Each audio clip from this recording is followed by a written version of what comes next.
अस्सलाम वालेकुम नाज़रीन। जब मैंने अपना पहला वीडियो YouTube पर अपलोड किया तो मेरे एक गैर मुस्लिम दोस्त ने उसे देखा और उसे पता चला कि उसकी और मुस्लिम मजहबी तरीकों में बहुत फ़र्क है।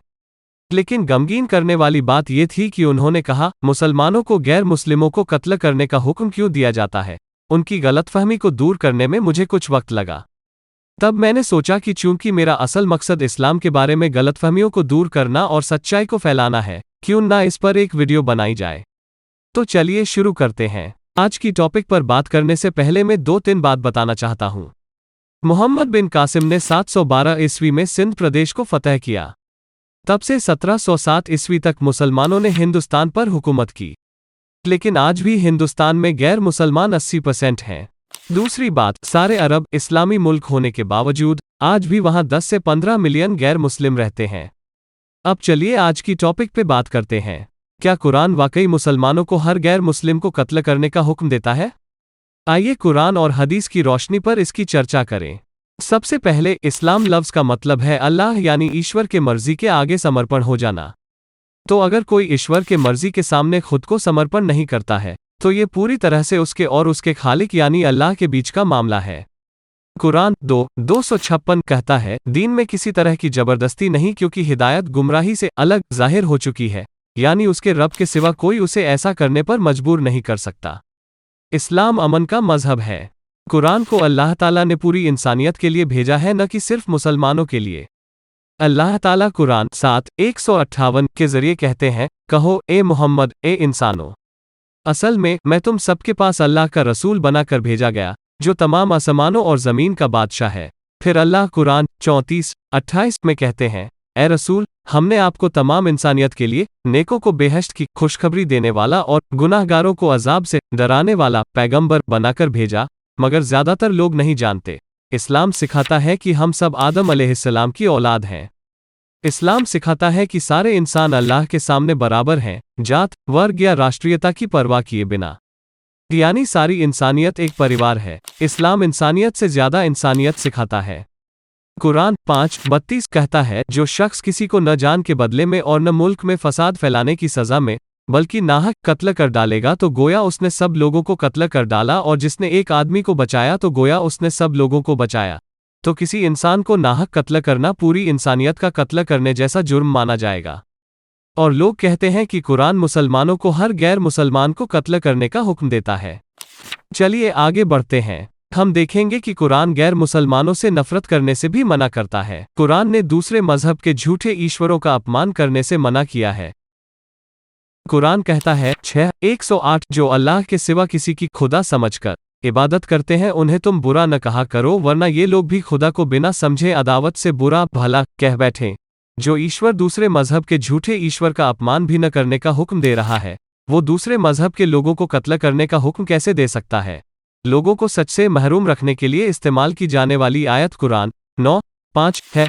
फिर जब हुर्मत के 4 महीने गुजर जाएं तो मुशरिकों को, जिन्होंने अपनी मुआहिदा की खिलाफ वर्जी की, जहां पाओ कत्ल करो। वो मुशरिकिन कौन है? जो मुसलमानों के खिलाफ जंग लड़ रहे थे। हर गैर मुस्लिम नहीं। क्या सबूत है कि हर गैर मुस्लिम नहीं? अगली आयत में कुरान 9:6 कहता है, और ए रसूल, अगर मुशरिकीन में से कोई तुमसे पनाह मांगे तो उसको पनाह दो, यहाँ तक कि वो खुदा का कलाम सुन ले, फिर उसे उसकी महफूज जगह वापस पहुंचा दो। ये इस वजह से कि ये लोग नादान हैं। इसलिए कुरान मुसलमानों को उन गैर मुसलमानों की हिफाजत करने का हुक्म देता है जो मुसलमानों के साथ जंग में नहीं हैं और उनकी हिफाजत चाहते हैं, ताकि वो अल्लाह का कलाम सुन सकें और उसके बाद उन्हें सुरक्षित जगह पर पहुंचा दिया जाए।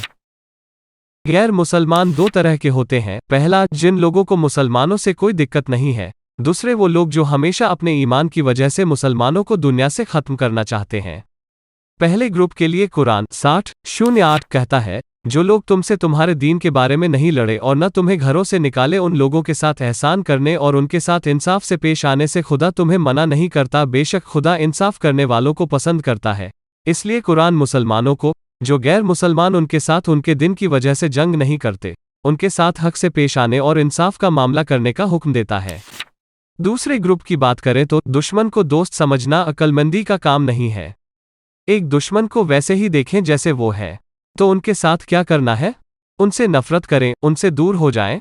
नहीं, दुश्मन को अपने करीब लाने की कोशिश करें। कुरान 5 2 कहता है, और किसी कौम की यह अदावत कि तुम्हें उन लोगों ने खानाए काबा में जाने से रोका था, इस जुर्म में मुजरिम न बना दे कि तुम उन पर ज्यादती करने लगो, और तुम्हारा तो फर्ज यह है कि नेकी और परहेजगारी में एक दूसरे की मदद किया करो, और गुनाह और ज्यादती में बाहम किसी की मदद न करो, और खुदा से डरते रहो, क्योंकि खुदा तो यकीनन बड़ा सख्त अजाब वाला है। यहाँ कुरान ईमान वालों को हुक्म देता है कि वो उन गैर मुसलमानों से भी नफरत न करें जिन्होंने मुसलमानों को उनके घरों से निकाल दिया था, उन्हें मस्जिद हराम यानी खानाए काबे में जाने पर रोक लगा दी थी, बल्कि उन्हें अच्छे कामों में साथ देने का हुक्म देता है। लेकिन एक दूसरे की मदद करने में कुछ हदें होनी चाहिए। उसी आयत में कुरान कहता है, और गुनाह और जुर्म में एक दूसरे की मदद न करो, इसलिए सिर्फ अच्छे कामों में ही उनकी मदद करें और उनके गलत कामों में हिस्सा न लें। जब आप गलत कामों में मदद नहीं करेंगे और अच्छे काम में उनकी मदद करते हैं, तो ये बात रिश्ते में दरार पैदा कर सकती है। वो हमें फिर से नफरत या नुकसान पहुंचाने की कोशिश कर सकते हैं। तो आगे क्या? अब कुरान 41-34 कहता है, और भलाई बुराई कभी बराबर नहीं हो सकती, तो बुराई का ऐसे तरीके से जवाब दो जो निहायत अच्छा हो। ऐसा करोगे तो तुम देखोगे जिसमें और तुम में दुश्मनी थी, गोया वो तुम्हारा दिलसोज दोस्त है। इसलिए जो बुरा है उससे अच्छे तरीके से सामना करो।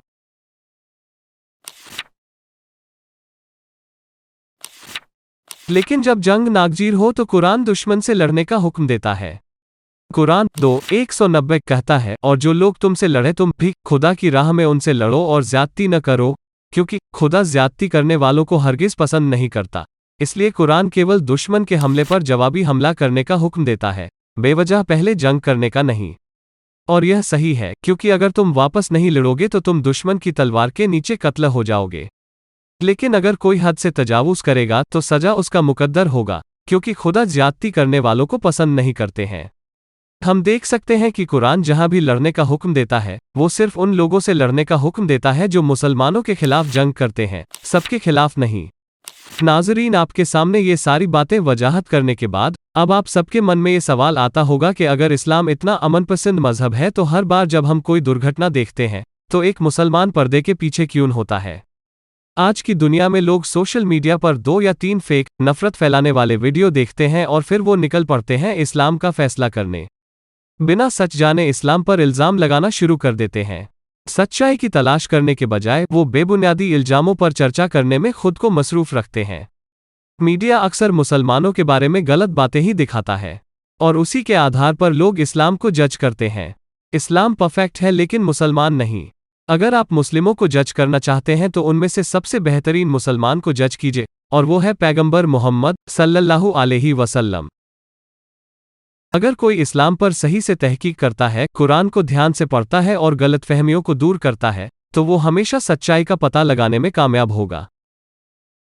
मैं अपने पैगाम को एक अच्छे वाकया के साथ खत्म करना चाहूंगा। मैं आपको फतह मक्का का वाकया बताता हूँ। मक्का में लगभग 12 साल दीन की दावत देने के बाद पैगंबर मोहम्मद सल्लल्लाहु अलैहि वसल्लम ने गैर मुसलमानों की जुल्म और सितम से बचने के लिए मक्का छोड़कर मदीना तशरीफ ले गए।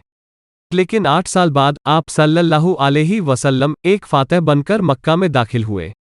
इब्तिदाई इस्लाम के ज़माने में मुशरिकों ने आपके कई साथियों को मार डाला था, कई साथियों को उनके घरों से निकाल दिया था, कुछ को बेरहमी से कत्ल कर दिया गया था, कुछ को माजूर कर दिया गया था और कुछ तो मेरे बयां के बाहर हैं।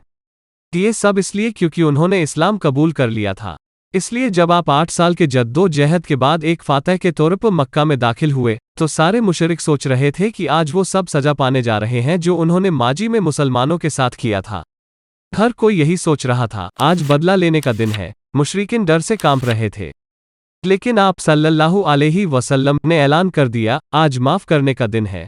यही हस्ती है दुनिया के तारीख के सबसे प्रभावशाली इंसान, दिल के फातह।